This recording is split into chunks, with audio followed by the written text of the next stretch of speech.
de Starkest, ¿no? De Estados Unidos. Ellos viven en Lima o en San Diego. Y controlaron sus empresas desde ahí. Si una fábrica de chimbote a 400 kilómetros de su jato echaba humo pestilente a la atmósfera o los niños sufrían de alergias, ese era un problema local. No les afectaba a ellos. Tanto como los alcaldes no chimbotanos, la falta de industriales chimbotanos perjudicó a Chimbote.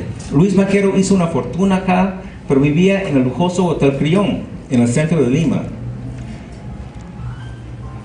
Cuando en mediados de los años 60 la élite local quería un lugar para vivir, se asentaron en el sur de la ciudad, en una urbanización que ellos llamaron Buenos Aires. Según entiendo, no había primos o hermanos de Maradona, Che Guevara o Messi en Chimbote en aquel entonces. Buenos Aires porque no olía, ¿no? En pocas palabras, el medio ambiente de Chimbote fue sacrificado a las demandas de la industria, a las panzas de los carnívoros por todo el mundo y al capitalismo rapaz. La industria pesquera tomó de Chimbote y dio muy poco. Según un patrón de lanchas que entrevisté, vinieron aquí para llenarse los bolsillos y se llevaron toda la plata. Ok. Llegamos a la última parte de la plática, solo son 45 minutos más, no se preocupen. No es broma. Quisiera enfocarme más en cómo Chimbote se desarrolló a raíz de la Revolución Azul. Chimbote transformó radicalmente. Vimos la emergencia de una cultura de las ciudades boom casi de día a noche. Los pescadores, tal vez el proletariado mejor pagado en el país, se encontraron parte de una cultura que promovía el trago y el mujeriesguismo. Creo que inventé esa palabra. Observadores contemporáneos reclamaban que los edificios más prominentes de la ciudad eran los centenares de bares y las casas Blanca y Rosada. Para mí, los bares y burdeles típicos de una ciudad boom definió Chimbote y es una razón porque alguien como María Tellería le llamaría a la ciudad un lugar trágico. Hasta los años 70, por lo menos, los pescadores, pero esos son problemas estructurales, ¿no? Eso no es culpa de un pescador que viene de la sierra y no sabe nada, ¿no? Eso es basura para mí. Son problemas estructurales, ¿no? Hasta los años 70, por lo menos, los pescadores recibían su pago semanal, no por cheque, no por depósito automático en su cuenta de banco, sino esperaban en un bar, ¿no? El patrón iba a cobrar a la agencia o a la pesquera, cobraba, ¿no? Llevaba fajas de miles de soles, llegó a un bar donde estaban, mientras el patrón cobraba los soles, la tripulación lo esperaba en uno de los bares, cada uno con su propia caja de chelas. Después de unas 2 horas llegaba el patrón y repartía dinero en una forma sumamente informal, uno para ti, uno para ti, uno para ti, uno para ti, 2 para mí, y así hasta que ya no había plata, ¿no? Entonces tenemos una situación estructural en que los pescadores, mayormente jóvenes, recibieron miles de soles en efectivo. Los recibían medios picados. Y bueno, como todos seres humanos, tenemos deseos naturales, tenemos el deseo para alterar la conciencia un poco por el alcohol o la droga, y también tenemos el deseo para buscar amor de una forma u otra. El machismo tenía mucho que ver también. Arguedas lo relató y muchos pescadores jubilados me contaron igual, que había casi un concurso de quién podía tomar más o podía estar con más mujeres. Había tanta plata en Chimbote que las estrellas de música como la diosa Celia Cruz llegaron a Chimbote antes que a Lima.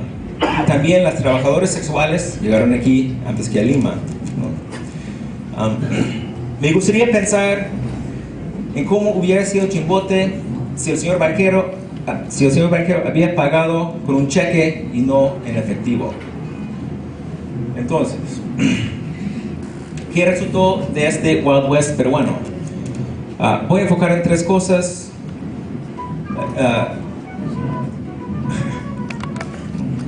bonito.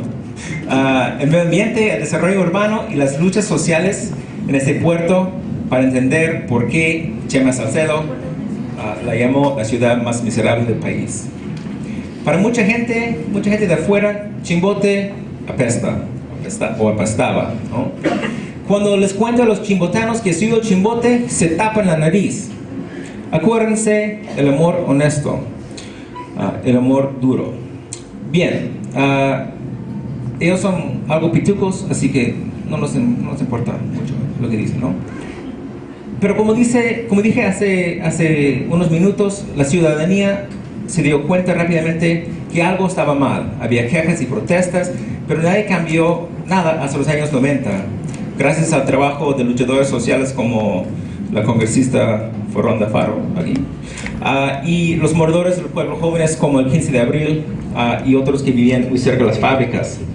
También en el año 93, el gobierno de Alberto Fujimori decretó que toda industria tenía que tener un programa de adecuación y manejo ambiental. Esos PAMAs pretendían limitar el impacto ambiental de las fábricas, pero ya mucho daño había ocurrido y no soy científico y no sé si realmente han bajado el impacto. Bueno, según la ONU, una fábrica de harina de pescado produce la contaminación equivalente a un pueblo de 1 millón de personas. En medio del boom, Chimbote tenía 30 fábricas. Y aunque existía la tecnología, como dije antes, para emitir menos humo, menos sanguaza y menos agua de cola, pocas fábricas empleaban esa tecnología.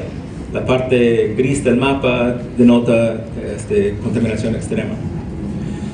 Cada uno de los más de 400 lanchas y docenas de muelles y chatas eran sus propios catástrofes ecológicos.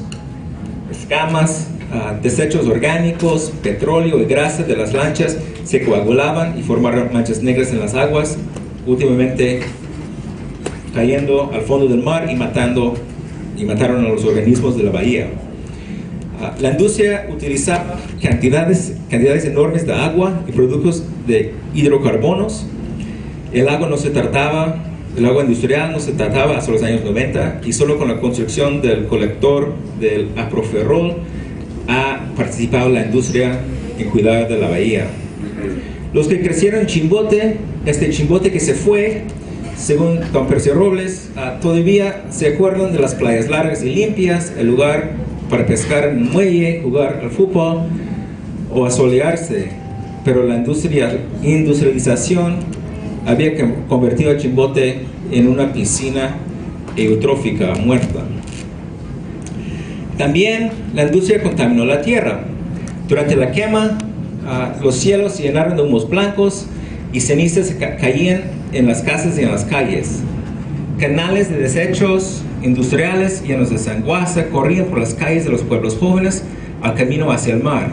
El muelle industrial estaba o está en el norte de la ciudad, las fábricas en el sur. Transportar la materia prima por la ciudad incomodaba a la gente. Los boquetes voltearon sangre por todas las calles, había anchovetas regadas por las calles también. Los únicos a quienes les gustó esto fueron los perros callejeros y las moscas. El eminente escritor José María Gas describió Chimbote así. ¿Alguien quiere leer?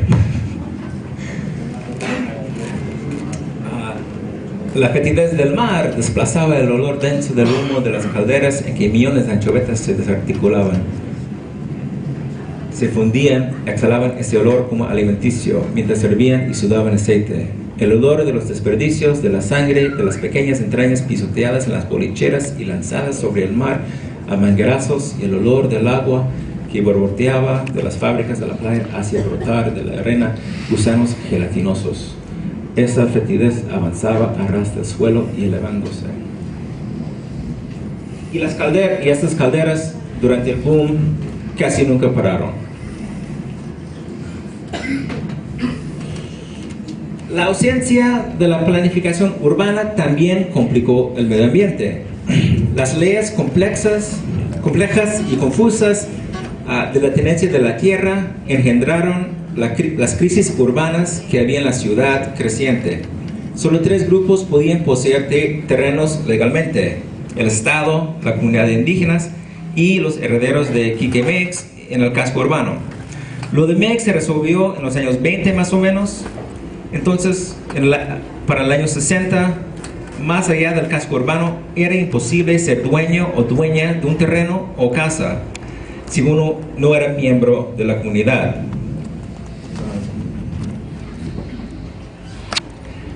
El casco urbano era el único lugar en la ciudad donde la gente podía comprar y vender casas. Era el único lugar donde había luz y desagüe hasta los años 70 u 80. Bien, con el desborde popular de los migrantes atraídos por el boom, los migrantes tenían que buscar dónde vivir más allá de las 60 manzanas. Así empezaron las famosas invasiones, como la del barrio del Acero. Algún comentarista gringo, cuyo nombre no me acuerdo, había comentado en la ironía del nombre El Acero por una barriada hecha de esteras. Otras invasiones ocurrían por lo largo de la Panamericana y luego por Pardo. No he tratado muy bien a los industriales hasta ahora, pero quería comentar que sí intentaban poner sus fábricas lejos de la población. Banquero, por ejemplo, puso su fábrica pesquera en lo que es ahora el 27, pero la ciudad seguía creciendo. Bueno, por el año 70, más del 70% de la población vivía en los pueblos jóvenes. Para los moradores, no era lógico invertir en sus hogares. Sin título definitivo, el Estado o la comunidad podría desalojarlos a cualquier minuto. El sentido común que tengo me debe rechazar las ideas neoliberales como las de Hernando de Soto, pero tal vez tiene sentido su obra El Otro Sendero. Si los pescadores y los habitantes de Chimbote hubieran tenido títulos de casa en 1960, ¿cómo sería diferente Chimbote? En los años 60, Chimbote era una metrópolis de casas de estera y adobe donde vivía la gente sin luz, agua o desagüe, rodeados de una contaminación ambiental agresiva. Faltaban áreas verdes también. Solo había un parque público, el vivero. Un estudio del año 72 notó que en 80% de los pueblos jóvenes no había espacios verdes. Bueno, había espacios, pero no eran verdes. Las canchas de fútbol que casi todo pueblo joven tenía eran trazados, pero eran lotes vacíos y polvorientos. Chimbote creció tan frenéticamente que los burócratas encargados del desarrollo urbano no podían controlar.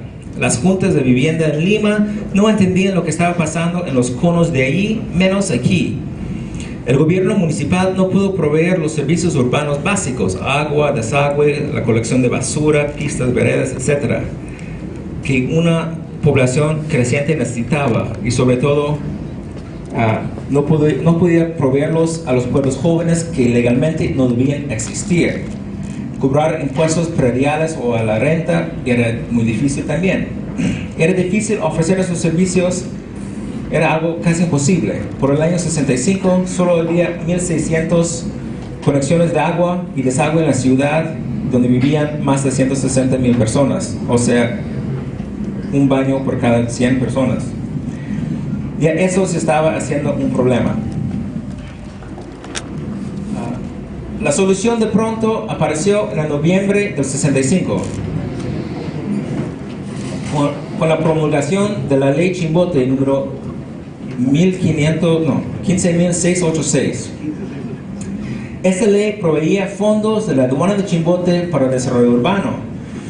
Demandaba la expansión urbana, la promoción económica, pavimentación de las calles, creación de avenidas como Pardo, la reubicación de plantas industriales, un mercado mayorista, mercados locales y una biblioteca. También proyectos de vivienda y la creación de áreas verdes, o sea, todo lo que se necesitaba. Era una ley que muchos chimbotanos habían reclamado desde hace años. Presentían que aunque generaba Chimbote fortunas, generaba mucho en impuestos, muy poco se devolvía a Chimbote, quedándose la plata en Lima o Huaraz. Al final era una ley para Chimbote, que le daría hasta 18 millones de soles cada año para mejorar la ciudad. Por desgracia, esta ley no dio la solución deseada. Los primeros trabajos se enfocaron en remodelar el casco urbano. También Moro y Macate recibieron plata. Macate, no tocaron los pueblos jóvenes en los años 66, 67, 8 y 9, cuando funcionó la ley.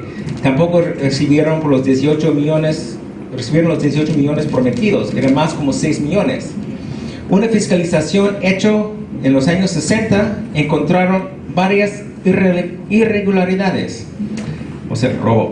En fin, era una buena idea, pero no suficiente. Habría que esperar a un acto de Dios para poder desarrollar la ciudad. Socialmente, la Revolución Azul causó grandes retos para los chimbotanos. Otra vez fue difícil para el Estado proveer servicios básicos para la gente, como la salud y educación primaria y secundaria, ni hablamos de los estudios superiores. Por ejemplo, en el año 60 había unos 40,000 niños de edad escolar en Chimbote, pero la ciudad solo tenía 88 escuelas. Muchos pueblos jóvenes carecían de escuelas primarias. La educación superior era de un tipo vocacional, solo había universidad en Lima o Trujillo. En el ramo de salud había problemas. En el 72, por ejemplo, cuando la población llegaba por los 200,000 personas, solo había 246 camas en los hospitales. Solo había 72 médicos y 35 enfermeras. Aunque Chimbote había sido el dorado peruano, había pobreza. En el 75, la mitad de la población era desempleada o subempleada, y un 71% de las familias vivían con menos de $100 al mes. Un sacerdote y sociólogo, Diego Irarrázaval, relató en Esperanza Baja un 85% de los 4,000 habitantes vivían con menos de $1 por día, la mayoría gastado en comida. Chimbote era la única ciudad donde funcionó el Plan de Padrinos, un programa de asistencia de los Estados Unidos, y la pobreza extrema de la ciudad dio lugar a varios problemas sociales como la prostitución, el alcoholismo y el crimen. Finalmente, el momento clave, yo creo, para Chimbote fue el terremoto del 70, del 31 de mayo de 1970. El sismo mató a más de 70,000 personas. Un huaico borró a la ciudad de Yungay y fue una tragedia por completo. En Chimbote murieron unas 500 personas. Sin embargo, yo sugería que el terremoto dio vida a Chimbote. Primero, el gobierno revolucionario tomó la ocasión del terremoto para hacer un poco de destrucción creativa. De las cenizas surgió un ave fénix, Chimbote como el polo industrial, no solo de Chimbote, sino de todo el norte. Junto con un grupo de asesores de la ONU, hicieron un plan director de 8 volúmenes, proyectando una población de 500,000 personas para el final del siglo. Chimbote tendría aeropuerto, industrias, zonas industriales, más comercios y un urbanismo organizado. Tendría universidad, hospital y escuela, o sea, lo que les había hecho falta. El plan se publicó en el abril de 73, solo un mes antes de la expropiación pesquera y al borde del colapso de la economía mundial y nacional. Muy poco del plan se cumplió, por desgracia. Segundo, a raíz del terremoto y la creación de CRIRSA, equipos de asistentes sociales, abogados y arquitectos fueron a los pueblos jóvenes y titularon a los pueblos. Y con esos títulos de propiedad, Chimbote fue asentado por primera vez. O sea, se hizo ciudad, la gente podía invertir en sus casas y la población no se iba. Tercero, había una ola de invasiones. Los pueblos jóvenes formados en esos días llevaban los nombres de su formación, como son el 1 de junio, el 2 de junio o San Juan, originalmente titulado Juan Velasco Alvarado. Los moradores necesitados de una vivienda aprovecharon el caos del terremoto para coger una parcela para su casa. En el caso del Pueblo Joven San Juan, había un par de invasiones antes en el mismo lugar, pero siempre fueron desalojados por la policía. Después del terremoto, la policía les dejó y el pueblo sigue ahí hasta ahora. Finalmente, quería proponer una idea no mía. El viernes pasado tuve el placer de asistir a un homenaje a Pietro Luna, un cantante y poeta importante aquí. Uno de los invitados, la maestra Irene Arias, dijo que el terremoto creó los chimbotanos, o sea, la experiencia compartida de sobrevivir a una catástrofe y salir más fuerte era como el borrón y cuenta nueva para la gente que había llegado a este puerto en los 20 años previos. Y creo que la señora Arias atinó con esta idea. En términos de conclusión, espero que no les haya ofendido o espero que haya ofendido a todos. Chimbote es el lugar donde se originó la Revolución Azul y presenta un ejemplo de los retos del desarrollo capitalista en el mundo posguerra. Empresarios nacionales y extranjeros capturaron, procesaban y explotaban los recursos naturales tan abundantes, dejando como legado un medio ambiente deteriorado. Transformaron a Chimbote de una caletita de pescadores a ser el puerto pesquero más grande del mundo, no solo porque había abundante anchoveta, sino porque encontraron unos gobiernos dispuestos a servir los intereses industriales más que al pueblo. Para ellos, Chimbote podría ser sacrificado para producir algo que pocos peruanos utilizaban. Sin embargo, la fuerza que promovió a Chimbote eran y siguen siendo su gente. La fuerza. Los chimbotanos viejos y nuevos, los chimbotanos forjidos por el terremoto. Forjar Chimbote ha sido una lucha de sindicatos, pobladores, hombres y mujeres. No ha sido fácil, pero ha valido la pena. Muchas gracias.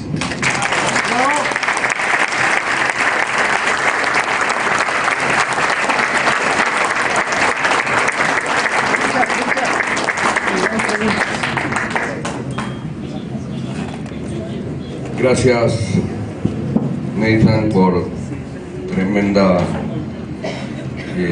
baño de realidad que nos has dado. Espero que no se hayan ofendido. Yo sí te espero afuera, pero nos has dicho tantas cosas que todos pensamos. Si quieren un par de preguntas, alguien, no sé, la distinguida primera